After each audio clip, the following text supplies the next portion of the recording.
இந்திய டெஸ்ட் பேட்டிங்கின் முதுகெலும்பு டிராவிட், சச்சின், லக்ஷ்மண் ஆகியோர் ஓய்வு பெற்றபோது இந்திய டெஸ்ட் கிரிக்கெட் ஐசியூவில் இருந்தபோது ஆக்சிஜனாக வந்து காப்பாற்றியவர்தான் சேதேஸ்வர் புஜாரா. ராகுல் டிராவிட்டை பெருஞ்சுவர் என்று ரசிகர்கள் பாராட்டினால் இவர் 1000 ஆண்டுகளாக நிற்கும் கல்லணைக்கு சமம். காட்டாற்று வெள்ளம் ஊரில் புகாமல் தடுக்கும் அணை போல் விக்கெட்டுகள் விழாமல் தடுக்கும் பாதுகாவலர். டெஸ்ட் கிரிக்கெட்டுக்கு என்றே பிறந்த வீரர். 1988ஆம் ஆண்டு ஜனவரி 25ஆம் தேதி குஜராத்தின் ராஜ்கோட்டில் பிறந்தார்.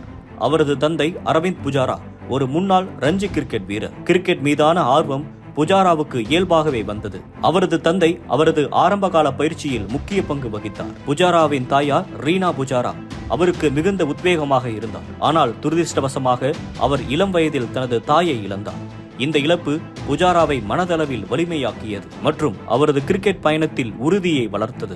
புஜாரா சிறு வயதிலிருந்தே கிரிக்கெட்டில் ஆர்வம் காட்டினார். அவரது தந்தையின் வழிகாட்டுதலில் அவர் தனது திறமைகளை வளர்த்துக் கொண்டார். ராஜ்கோட்டில் உள்ள உள்ளூர் மைதானங்களில் பயிற்சி செய்த அவர் பள்ளி மற்றும் உள்ளூர் கிரிக்கெட் போட்டிகளில் தனது திறமைகளை வெளிப்படுத்தினார்.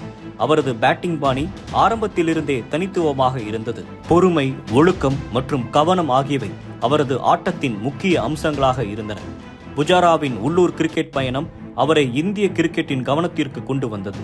ரஞ்சி டிராபியில் சௌராஷ்டிரா அணிக்காக விளையாடிய அவர் தனது பேட்டிங் மூலம் அனைவரையும் கவர்ந்தார். 2005-2006 சீசனில் அவர் முதல் முறையாக ரஞ்சி கோப்பையில் அறிமுகமானார். அவரது முதல் சதம் மற்றும் அதைத் தொடர்ந்து நிலையான ஆட்டங்கள் அவரை இந்திய அணியின் வாசலுக்கு அழைத்து வந்தன. 2006ஆம் ஆண்டு அண்டர் 19 உலகக்கோப்பை தொடரில் சிறப்பாக விளையாடி தொடர் நாயகன் விருதை வென்றார். புஜாராவின் உள்ளூர் கிரிக்கெட் பயணத்தில் முக்கியமான தருணம் 2008-2009 ரஞ்சி சீசனில் தான் வந்தது. அந்த சீசனில் 800க்கும் மேற்பட்ட ரன்கள் எடுத்தார். இதில் 3 இரட்டை சதங்கள் அடங்கும். இந்த சாதனை அவரை இந்திய அணியின் தேர்வாளர்களின் ரேடாருக்கு கொண்டு வந்தது. மேலும் அவர் இந்தியா ஏ அணிக்காகவும் இளைஞர் அணிகளுக்காகவும் சிறப்பாக விளையாடினார். இது அவரது திறமையை மேலும் உறுதிப்படுத்தியது. இதன் மூலம் சேதேஸ்வர் புஜாரா 2010ஆம் ஆண்டு ஆஸ்திரேலியாவுக்கு எதிராக பெங்களூருவில் நடந்த டெஸ்ட் போட்டியில் இந்திய அணிக்காக அறிமுகமானார். அவர் முதல் போட்டியில் 4 ரன்கள் மட்டுமே எடுத்தாலும் அவரது பொறுமையான பேட்டிங் மற்றும் தொழில்முறை அணுகுமுறை அனைவரையும் கவர்ந்தது. அதே ஆண்டு தென்னாப்பிரிக்காவுக்கு எதிரான தொடரில் அவர் தனது முதல் டெஸ்ட் அரை சதத்தை பதிவு செய்தார். 2011-2012ஆம் ஆண்டு ஆஸ்திரேலியா சுற்றுப்பயணம் புஜாராவுக்கு ஒரு திருப்பு முனையாக அமைந்தது. அவர் தனது முதல் டெஸ்ட் சதத்தை இங்கிலாந்துக்கு எதிராக 2012ஆம் ஆண்டு அகமதாபாத்தில் பதிவு செய்தார். இந்த சதம் அவரை இந்திய டெஸ்ட் அணியில் நிரந்தர இடத்தை பெற வைத்தது. ராகுல் டிராவிட் இடத்தில் விளையாடி அவரைப் போலவே விளையாடியதால் நவீன கிரிக்கெட்டின் சுவர் என்று பலரால் அழைக்கப்பட்டார். டெஸ்ட் கிரிக்கெட்டில் எதிரணியின் பந்துவீச்சை அமைதியாக எதிர்கொண்டு அணிக்கு நிலையான ஆட்டத்தை வழங்குவதில் அவர் தனித்து நின்றார். 2018-2019ஆம் ஆண்டில் ஆஸ்திரேலியா சுற்றுப்பயணம் புஜாராவின் தொழில் வாழ்க்கையில் ஒரு திருப்புமுனையாக அமைந்தது. இந்த தொடரில் அவர் 521 ரன்கள் குவித்தார். இதில் 3 சதங்கள் அடங்கும். குறிப்பாக அடிலேட் டெஸ்டில் இந்திய அணி 41 ரன்களுக்கு 4 விக்கெட் இழந்து தடுமாறிய போது புஜாரா 123 ரன்கள் குவிக்க ஆஸ்திரேலிய அணியை இந்தியா வீழ்த்தியது. இந்திய அணி முதல் முறையாக ஆஸ்திரேலிய மண்ணில் டெஸ்ட் தொடரை வென்றபோது புஜாராவின் பங்களிப்பு முக்கியமானதாக இருந்தது. அவரது பேட்டிங் ஸ்டைல் டெஸ்ட் போட்டியில் முன்னிலை வீரராக மாற்றியது. நவீன கிரிக்கெட்டில் T20 மற்றும் ஒருநாள் கிரிக்கெட் ஆதிக்கம் செலுத்தும் இந்த காலகட்டத்தில் புஜாரா டெஸ்ட் கிரிக்கெட்டின் முக்கியத்துவத்தை நினைவூட்டினார். அவரது நீண்ட இன்னிங்ஸ் அணியை பலமுறை சிக்கலான சூழ்நிலைகளிலிருந்து மீட்டெடுத்திருக்கிறது.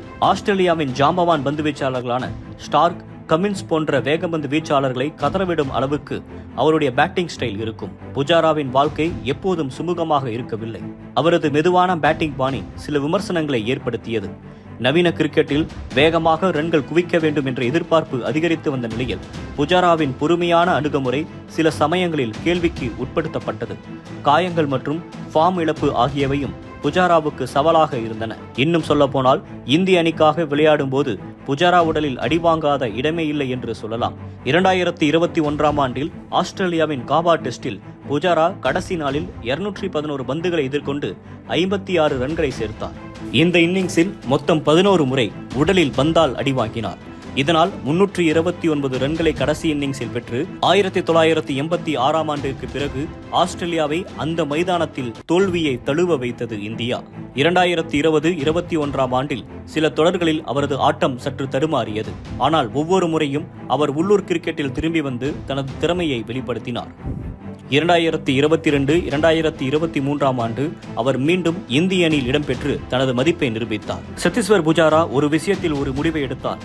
அவர் மனதை மாற்றுவது மிகவும் கடினம் என்றும் அதுதான் அவரது வெற்றியின் ஃபார்முலாவாக இருந்திருக்கிறது என அஸ்வின் கூறியிருக்கிறார். ஆஸ்திரேலியா, இங்கிலாந்து, தென்னாப்பிரிக்கா போன்ற நாடுகளில் அவரது ஆட்டங்கள் இந்திய அணியின் வெற்றிக்கு முக்கிய காரணமாக இருந்தது. சேனா நாடுகளில் அதிக வெற்றி பெற்ற இந்திய வீரர், சர்வதேச டெஸ்ட் கிரிக்கெட் வரலாற்றில் ஒரே இன்னிங்ஸில் 500 பந்துகளை எதிர்கொண்ட ஒரே இந்திய வீரர், கடந்த 40 ஆண்டுகளில் ஒரே டெஸ்ட் போட்டியில் 5 நாட்களிலும் பேட்டிங் செய்த இந்திய வீரர் உள்ளிட்ட சாதனைகளுக்கு புஜாரா மட்டும்தான் சொந்தக்காரர். புஜாரா தனது 37வது வயதில் சர்வதேச கிரிக்கெட் போட்டிகளில் இருந்து ஓய்வு பெறுவதாக அறிவித்துள்ளார். இந்திய அணிக்காக 103 டெஸ்ட் போட்டிகளில் விளையாடி 7195 ரன்கள் அடித்திருக்கிறார். இதில் அவருடைய சராசரி 43 என்ற அளவில் இருக்கிறது. புஜாரா டெஸ்ட் கிரிக்கெட்டில் மொத்தமாக 19 சதம், 35 அரை சதம் அடித்திருக்கிறார். இதேபோன்று ஒட்டுமொத்த முதல் தர கிரிக்கெட் போட்டிகளில் புஜாரா 278 போட்டிகளில் விளையாடி மொத்தமாக 21,301 ரன்களை அடித்திருக்கிறார். இதில் 66 சதமும் 81 அரை சதமும் அடங்கும். இதில் அவருடைய சராசரி 51 என்ற அளவில் இருக்கிறது. IPL தொடரில் புஜாரா RCB, பஞ்சாப் மற்றும் CSK அணிக்காக தேர்வு செய்யப்பட்டிருக்கிறார். இதில் CSK அணியில் அவர் ஒரு போட்டி கூட விளையாடவில்லை என்பது குறிப்பிடத்தக்கது. IPL தொடரில் 22 இன்னிங்ஸில் 390 ரன்களை அடித்திருக்கிறார். புஜாரா கடைசியாக இந்திய அணிக்காக விளையாடிய போது 2023ஆம் ஆண்டு நடைபெற்ற உலக டெஸ்ட் சாம்பியன்ஷிப் இறுதிப் போட்டிதான். இதன் பின்பு 2 வருடங்களாக அவருக்கு இந்திய அணியில் வாய்ப்பு தரப்படவில்லை என்றாலும் அவருடைய நம்பர் 3 இடத்தை இந்திய அணியால் தற்போது வரை நிரப்ப முடியவில்லை. அதுதான் புஜாராவின் வரலாறு.